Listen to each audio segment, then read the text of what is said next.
the last time you've been frustrated with how you responded to a situation? Perhaps you reacted when you didn't agree with what was said. If you're like me, you don't have to think very hard to come up with a recent situation. In our last video blog, I introduced a little story at a busy airport.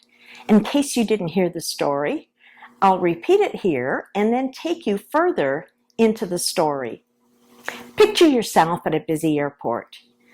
You're waiting for your flight. You noticed a stand selling delicious smelling, freshly baked, warm shortbread cookies. You buy a tin and put them in your travel bag. Then search for an available seat. Finally, you find a seat next to a gentleman. You reach down into your travel bag and pull out your box of shortbread cookies. As you do so, you notice that the gentleman starts watching you intensely.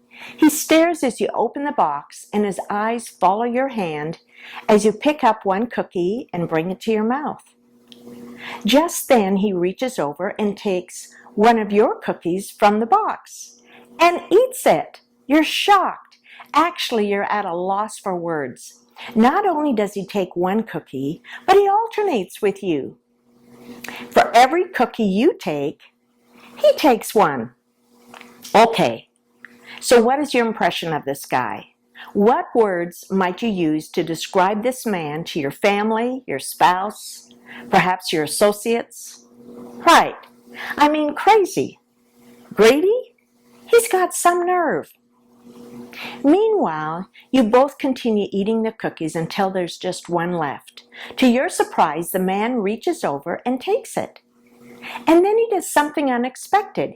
He breaks it and gives half to you. After he's finished with his half, he gets up and without a word, he leaves. You think to yourself, did this really happen?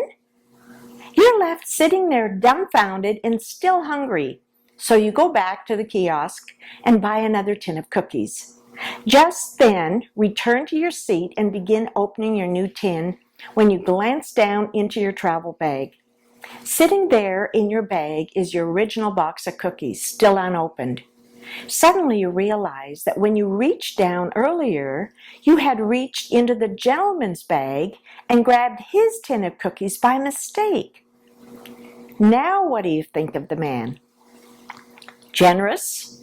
Tolerant? You have just experienced a profound paradigm shift. You are seeing things from a new point of view. Every conflict we face in life is rich with positive and negative potential. It can be a source of inspiration, enlightenment, learning, transformation, and growth, or of rage, fear, shame, entrapment, and resistance.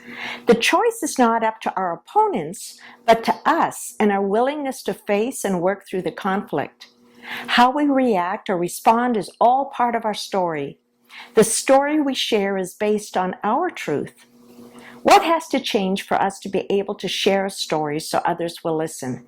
What has to change to regain the power of our story? These are just a few things we'll cover in our brand new 5-day challenge, Share Your Story So Others Will Listen. It starts today, August 24th, 5 p.m. Pacific Time. For only $17, you can learn some powerful concepts about story. If you're not able to attend all the sessions, I will have the recording in our private Facebook group.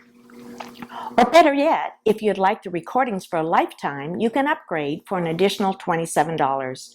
Just go to wealththroughstories.com/share/ and sign up now.